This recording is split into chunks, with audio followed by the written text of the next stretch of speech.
Mangari simba racho chavhanga ya pamusoro mambo pamusoro yodari ya Patrick Dr. ndinomuziva ari mukwasha wangu samukwasha wangu ndamunza padare mushure mekunge akafambisa hanzvadzi yangu mudzin'anga ndisingazivi akazotongouya kunondiudza kuti hanzvadzi yako iri kushandiswa nemwana wangu mumabhizimusi. Ndikamubvunzawo kuti iwe unei chinokwanisa kuti kana tikatsvaga munhu anoti ndinobvisa zvinhu izvozvo, akati kana nembudzi kana nehuku chaiwo handina. Saka ndauya nenyaya yekudare ndiri kukumbira kudare kuti sewanhu wakaisa zvinhu wachishandisa mabhizimusi wachiita mari, wabvisawo zvinhu zvawakaisa pahanzvadzi yangu wakaisa apa isununguko sematorero wakaita. ndizveresa dhokota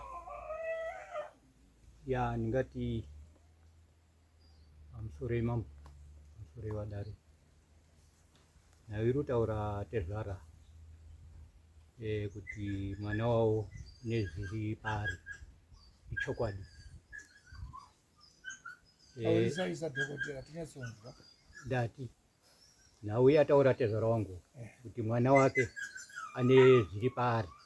ane zviri pari zvakaiswa nani nemukorori wangu nemukorori wake wangu inini. Alright. Asiri akaberekwa nemukadzi wenyika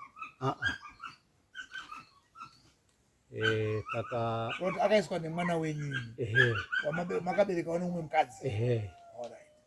Saka tazozviziva kuti ndizvo zviripo takawedza kumudaidza kuti auye kuti atsanangure nyaya kuti zvakafamba sei.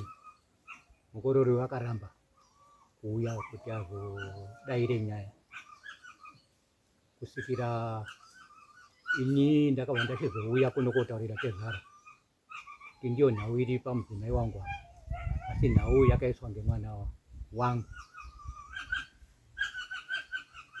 Saka nhau hombe iripo ngekuti mwana uyu haasonditeerera pari zvino, kumudaidza kumatare emusha ari kuramba. Alright dhokota, zvakaita ndechekuti akaseenzeswa ihanzvadzi yeuyu yakaseenzeswa nemwana wako. Saka weidaidza mwana wako airamba kukuteerera. Uyu wanga ari kuziva here kuti hanzvadzi yake iri kuseenzeswa nemwana wako? Kuti uzodaidze mwana wako airamba hambi kuteerera, uyu wanga ari kuziva here zviri pahanzvadzi yake zvakaiswa nemwana wako? Ndakawanga ndichimudaidza kuti auye Tezvara ndasati ndamutaurireba, tada kuti timubvunzewo kuti ndizvo here zvawakaita, kuti ndiwe kuna Tezvara ndati nerakazara. Ndipakabva aramba manje kunditeerera kusvikira ndakabva ndachiuya kotaurira Tezvara. Ya pamusoro wadare ndofunga pane pawarusirira kuti wakatomboita matere wakaita wakambodedzana namukotsa njera akatombopinda mumusha mawo wakazotomboenda kubvisa zvimwe zvaiti zvimasandawana zvainzi zvaishandisa iyo hanzvadzi yangu mumashopu emwana wawawo. Zvese izvo wanga usina kumbotudza, wakafamba makawanda imboti hanzvadzi yacho yaimbobudirwa wanga usina kutudza kuti azototiudze kunge mwana wake uyu ari kutoramba zvekudai mwana akabvuma wakatongoita dare remushawo wakapedza kuno kuti singazivi. Saka dhokota, chati kurwadza nyamusi ndechekuti dai kuri kuti mwana wako akauya muibva maita zvinhu zvenyu zvakaiswa pahanzvadzi yeuyu zvibva zvandopera wanga usikauika kune uya kotaura. Saka chaakukurwadza ndechekuti mwana wako akuramba kukudini kuteerera. Patakaita matere arikutaura kumasuro aya ndakauya ndikataurira Tezvara apari kubudirwa hanzvadzi yavo. Ndakauya ndikataura kuti tine zviri kunetsa mumusha zvitiri kugadzirisa. Ndakauya kuno ndikataura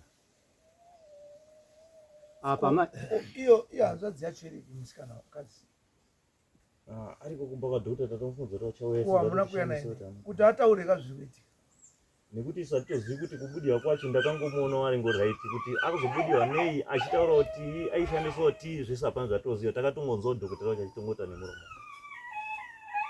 kuti tinoitonga sei iye nyakubudirwa wacho haapo kuti ataurawo zvaanoziva.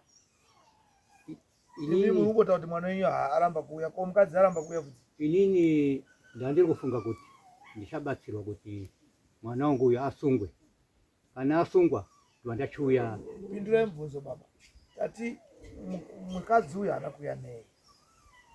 Handina kunga ndauzwa kuti ndinoya naye. Ati ndio nyaya mafambira yemukadzi usaita zvakanaka. Saka munomusiya here. Ima musurwara pe. Arurwara mukadzi wenyu iri hanzvadziwa. Ipapo handina kupafunga kuti ndiuye naye. Pamwe mufana kupiwa rimwe zuva muuye naye. Mopiwa zvemasamoni kuno ariko here munhu wamuti asi kuuya wacho? Ari kuHarare. Anoshanda kuHarare? Pai. Anongoita mafiro kujob kueri. Asi ndimunobhadhara mari yacho kaima messenger of court kuti vaende kusunga munhu. Kuti wabve kuno kunokwira bhazi kunobata munhu kuHarare unoshandisa mari yayo. Kuti mwana wenyu auye kana muchida kuti pano wakomana unozviita asi ndimunovapa mari yebhazi. Uye dai kuri kuti haasi tezvaraba amangara mhosva yacho yaindoramba iri hengi hapena kuti for how many years yakandoita hengi. Mwana wako haasi kukuteerera 1. Number 2, mwana uyu ururwadziwa ngezvinhu zvakaitwa nemwana wako zvobva zvandoita hengi zvakadaro fosa muese hapena waizoda kudii. Dai kuri kuti haana kukusungisa Inini pandakauya naye takachizoenda kuna baba guta akaroora sisi wemudzimai achibva ati imbosiya ari panapa timboone kuti chokwadi here, timbofambewo tione kuti nyaya iri apa inge chokwadi here. Ndibva ndamusiya. Saka nyaya iyi handoti yange yamira kufamba. Saka wakazouya here wana guta kuya koripota kuti hunde taona iri yechokwadi ngaichipfuurira mberi? Kuneni hawana kutitaurira. Mudzimai azouya, mudzimai akataura kuti wana baba wakataura kuti tifambe newe unge wapinda muchechi yetinonamata. Kati saka wakadii kupinda chechi yacho kuti nyaya ifambe? Aibva ati ini handina kuda kupinda chechi yacho. Saka ndiko kuti imi munoenda kuchechi? Ndoda kutobvunza uyowa kuti munoenda kuchechi? Rudzi John Marangi. John Marangi munoenda zvichwana? Asi izvozvo wakambomiswa nenyaya dzekubata-bata. Kuti wapedze. Mwana uyu ari kuita zvinhu izvi mwana wenyu. Kuda kuti mwana wenyu ndimi imimi.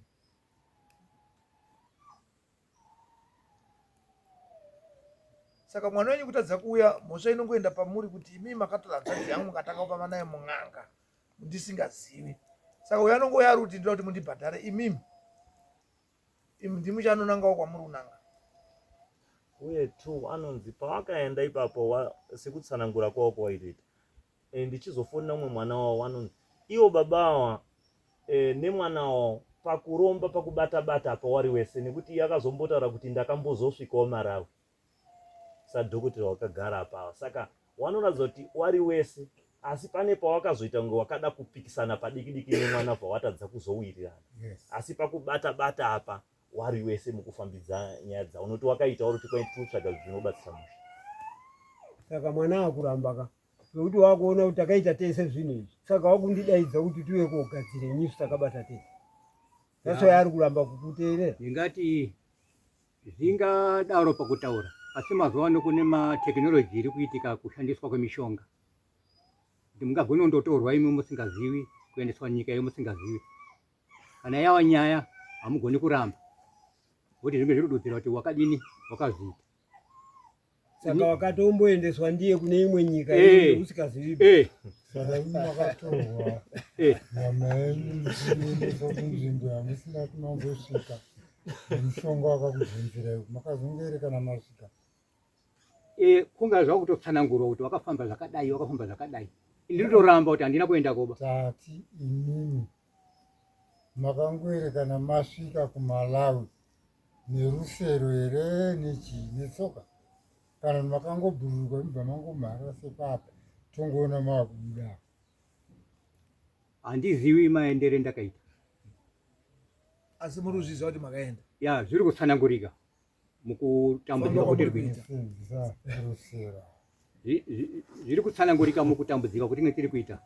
Kuti zvinhu zvakafamba so. ini ndotoshamisikawo kuti zvingaitike. Saka mwana uyu madare ese atanga tingapedze nguwa turamba tutaura nyaya iyi. Uyu mwana uyu ari kuburikiwa ngaawe. Ari kuburikiwa araita sei? Asubudikirawo. Aita sei? Hapana chiri kuitika pariba. Asi kuti pane zvaari kunetseka nazvo.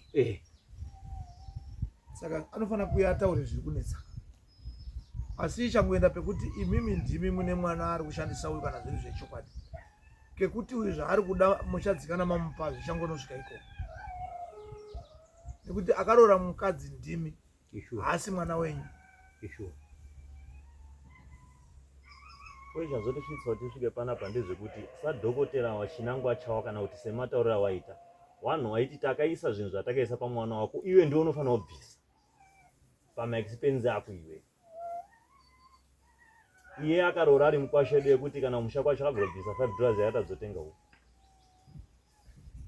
Ndiyo yakabvisa chete. Ndiye akabvisa chete vatoguma. Dai kwakuri kuyo gumi kwese.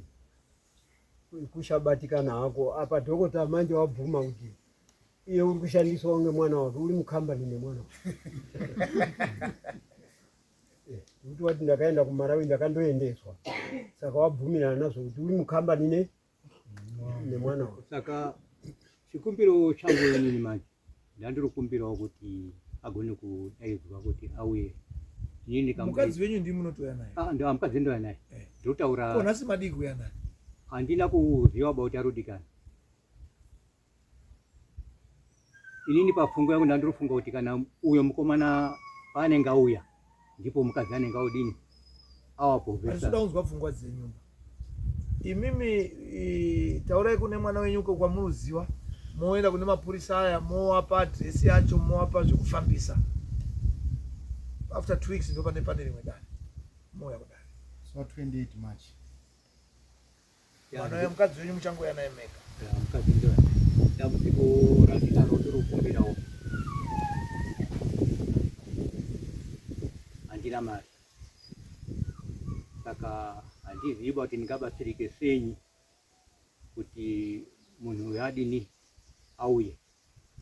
Imimi kana musina mari zvakwamuri munongoya imimi nemukadzi wenyu. Nekuti ndimi akaroora mukadzi kwashavanga haasi mwana wenyu. Uye dambudziko racho iye dhokota kuti iwewe hauna mareba yaunotsvaka yekuti mwana wako auye asungwe ngemhosva yake. Saka munhu ari kushungurudzika ndeye kwashavanga asi mwana unge wako. Ari kuita twese kuti kukutakura iwewe kuenda newe kuMarawi usikazivi Nyaya aitakura mwana wemunhu amene kwaanoenda naye kuJoburg whatever we never know. Ndekuti haasati ataurawo ubaku akasuswa. apo ndiri kupazwa chingamiri. Dambudziko rangu ngerekushaya chomaoko. Zvekuti ndini ndinofanira kuti auye nekubvisa maexpenses. Pamba penyu munenyi zvipfuyo. Ini handina chiro. Iye ndiye ane zvipfuyo. Saka uri kuteerewe dhokota dare ndiro richabvisa zvekutsvaka zvekuti uyu aende kotorwa mwana wako asiri kuteerera aone kuuya kuti mwana wekwashavanga asununguka kana kuti shavanga atsvake zvekuita zvekuti mwana wako auye kotorwa hanzvadzi yake isunungurwe. Hapeni kuti kutenderera ipapo uri kuti kudini you never know kuti uri kubuda uri pa. Inini ndinaifanira kutora kuti auye padare pana. Saka Dziwa kwese kuti utenderera uyu ndiye akaroora kwashavanga. Ndizvozvo Zvimwe zviri kuitika kwese kuya imwe nyaya. Uyu ndiye murizi wemukadzi. Shavanga anoziva uyo kwete mwana wacho. Saka kune zvese zvichada Shavanga zvinobhadharwa nauyu. Haana kuti anoda kupfumaka. Ati ndiri kuda kuti uzofamba nemukana wangu kun'anga sei kwete pfuma. Haana kuti ndapfuma. Kuti uchamupa zvimwe zvinhu zvandisingazivi. Saka zvemwana wake kuuya kana kusauya hazvina basa. Iye ndiye anopedza nyaya. Ndiye murizi wemukadzi. Saka musi wamataura iwo ndiwo munouya kudai. Musi 28 March. Nemukadzi wenyu. Mukadzi wenyu utaura zviri kuitika. Hata akutofamba neni. saka adai kukumbira mambo kuti auyewo mwana wake pane mwana kuti kure apa asi wasingarambi kuuya tofuna sozviziva kuti nekuti pandaitotaura nawo waitotaura kuti baba uyu takatokura itotinetswa nyaya dzemishonga nekuti pakazouya nakosanjera aibvisiwo zvakati wande stereki. Saka tiri kuti iye angangoti mwana ndiye ane zvinhu zvake iye. Saka wamwana wawitinesewo kuti baba yeye uri kutonetswa mumusha nezvinhu zvake akungozera kuti mwana uye mwana kana wakazvita uri wairi mwana atadzobatwa asi wane aripo iye wacho. Zvakanaka iye ngaauye musi watataura mwana kana wachida vanonga vangoziva zvekuti kune dare vanongouya nekuti munhu anotaura padare ndiye ane mhosva neasina. Wamwe wakasvika padare havatauri vanenge vari kuteerera. Zvakanaka. Hetman Ganje.